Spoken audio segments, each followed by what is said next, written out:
box is fundamentally broken. If we can't power the industries of the future, what are we doing? We have to try something new.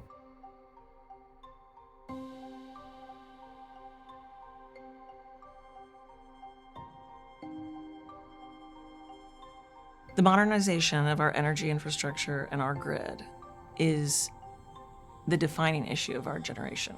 It is going to decide which countries are competitive, which countries grow, and which countries thrive in the AI era.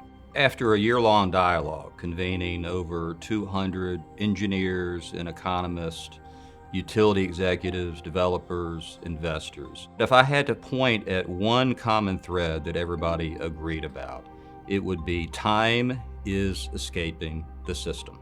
We don't really have an electricity problem. We have a velocity problem. The United States has the technology. We have the capital. We have the resources. We definitely have the demand. What we lack consistently and at compounding cost is the institutional will, the institutional intention, and the national will to build these systems the way they deserve to be built.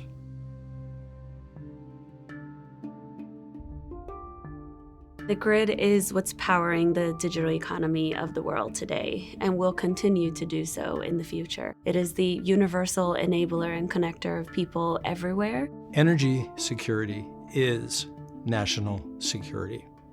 Our adversaries are looking for ways to come in, whether through the back door, whether through ways to minimize the way that we can influence and operate, but more importantly, our most advanced weapon systems require us to have a direct impact on the energy of our nation.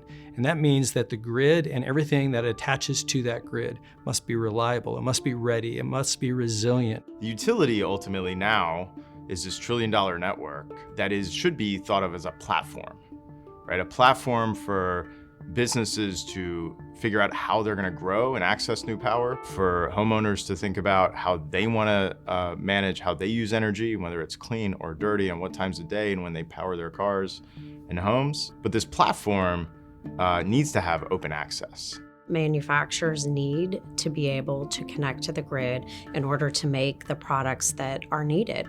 And I think that in this country, we've seen a lot of manufacturers bring things back over the last few years to the United States, and that is requiring more power, and they need reliability, they need good connection, and the grid becomes the center of that. We have the largest collective action failure I have ever seen in my 20 years working on grids and power technology. We have dozens of technologies and almost no coordination.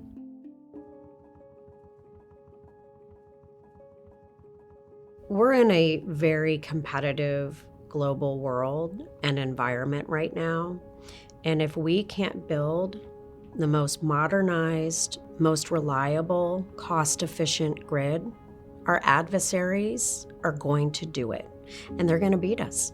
So having our power to be resilient, to be ready when we need it, becomes a national security issue. It's something that we must have at all times. Our greatest adversary today is time. I do not have the luxury of time anymore to do the job that I'm required to do. And that means I need an energy portfolio that is diverse enough to give me the backup power, the generation, the amount of stability that I need at any time, but I need it now. I don't have the luxury for another 20 years of slow investment. I need regulations that allow us to move at speed, at pace. It requires all of that. It's a community of effort, not just solely dependent upon the Department of War, Department of Energy, or any other single federal agency. It requires all of us to be engaged and all of us to be a part of the mission. We have to design these grids and these technologies with an expectation of risk. So we have to understand the natural disaster risk. How do we design that? How do we design with a man-made risk, from anything from cyber to SUAS to UAVs to coming in, as well as how do we design these with the risk of supply chain? We need to get stuff done because the economy is not waiting. It's about the economy, and the electrons are powering our economy.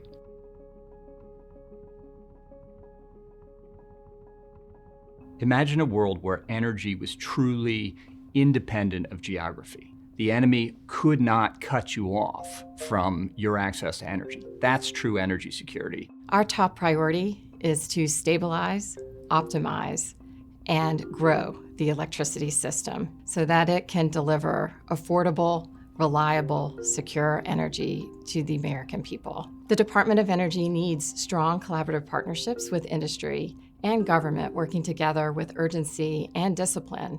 We need innovators focused not only on breakthrough performance, but also on affordability, reliability, security, interoperability, and speed to deployment. The grid is the ultimate democracy in America. The grid is the ultimate democracy because with electricity you can do anything. With electricity you can go on the web. With electricity you can research. With electricity you can have the most important virtual school anywhere. Okay, so AI is going to empower students everywhere to learn. It's going to empower knowledge, education, usage, and it's all premised on electricity. The computers are table stakes. The electricity is what makes it all happen. Instead of a grid being a closed system, it should be an open system that all of us can participate in equally. Don't be afraid of change. I mean, we have so many good opportunities. As I said, we have the technologies. We just need to align our vision. And this is for the public benefit. It is not for any company or any one institution. This is really for our communities and for our kids. I think the leaders and innovators who are going to forge a new grid are folks who will think about how we can manage energy more flexibly. So that means everything from battery storage to grid-enhancing technologies to things that can help move energy more dynamically, whether that's large loads at the large level or smart thermostats, managed EVs at the charging and home level.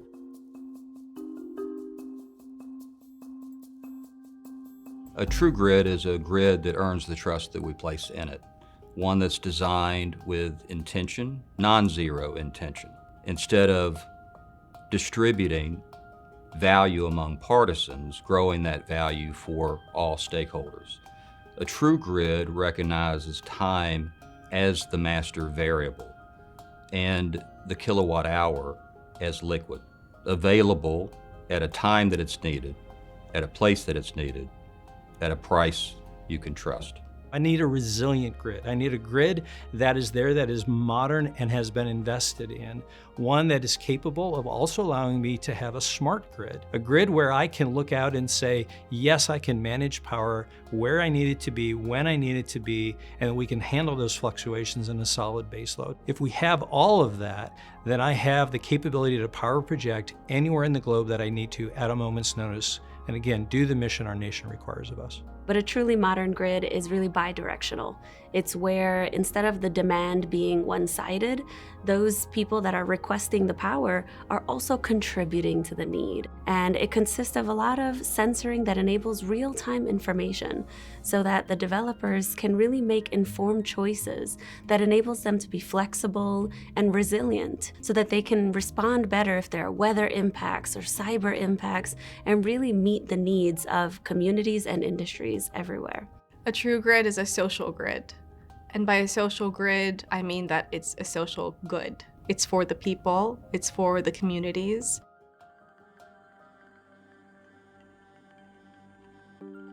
So we put out research that shows that a 10% increase in grid utilization could save Americans over $100 billion. And that is a meaningful affordability solution. So in the energy world, we often think about trade-offs. Something is either good for utilities or good for consumers. It's either good for the environment or good for affordability. And I think grid utilization can be something that really is a win-win across the system. It can be something that drives down costs for Americans, allows us to connect new loads faster, and allows utilities the headroom that they need to continue upgrading the grid. And so there are rare moments where we have the opportunity to build something that positively impacts everyone, and I think grid utilization can be that thing. If you don't have a text message and come meet me relationship with at least a percentage of those people whose daily lives actually revolve around making it all work and letting you flip your light switch on, you're not doing enough and you're not doing the right things. As leaders, we have to think like system integrators solve the hard challenges across generation, transmission, distribution, customers, and even the key interdependence critical infrastructures such as telecom, natural gas, and water.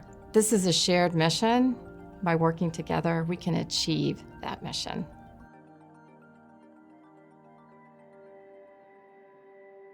So the real pioneers, the ones that are building our future grid, are terranauts. And terranauts bring their ambitions down to earth. Their ambitions are not in a slide deck, they're not in a speech, they're not in a prospectus. You find their ambitions on a job site, in a rate case, at 7 in the morning at a transmission planning meeting when nobody's there to watch. Each one of us have defined a grid worth having and the actions that we need to take to build that truer, smarter, better grid. The GridIron finale is the beginning. It's time to get to work.